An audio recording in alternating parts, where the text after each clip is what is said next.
Évangile de Jésus-Christ selon saint Jean. En ce temps-là, Jésus disait à ses disciples : « Que votre cœur ne soit pas bouleversé. Vous croyez en Dieu, croyez aussi en moi. Dans la maison de mon Père, il y a de nombreuses demeures. Sinon, vous aurais-je dit : je pars vous préparer une place. Quand je serai parti vous préparer une place, je reviendrai et je vous emmènerai auprès de moi, afin que là où je suis, vous soyez vous aussi. Pour aller où je vais, vous savez le chemin. » Thomas lui dit : « Seigneur, nous ne savons pas où tu vas. Comment pourrions-nous savoir le chemin ? » Jésus lui répond : « Moi je suis le chemin, la vérité et la vie. Personne ne va vers le Père sans passer par moi. Puisque vous me connaissez, vous connaîtrez aussi mon Père. Dès maintenant, vous le connaissez, et vous l'avez vu. »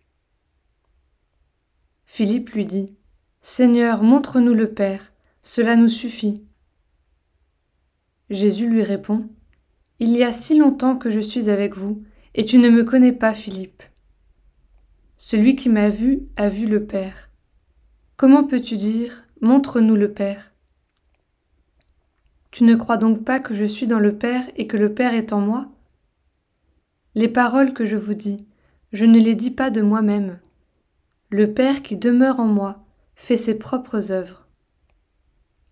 Croyez-moi, je suis dans le Père et le Père est en moi. Si vous ne me croyez pas, croyez du moins à cause des œuvres elles-mêmes. Amen, amen, je vous le dis, celui qui croit en moi fera les œuvres que je fais.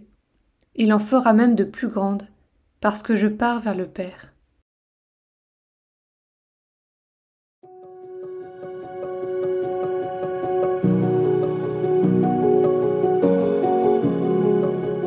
L'évangile d'aujourd'hui reprend celui d'hier et d'avant-hier. Nous l'avons aussi entendu mercredi, à l'occasion de la fête des apôtres Philippe et Jacques.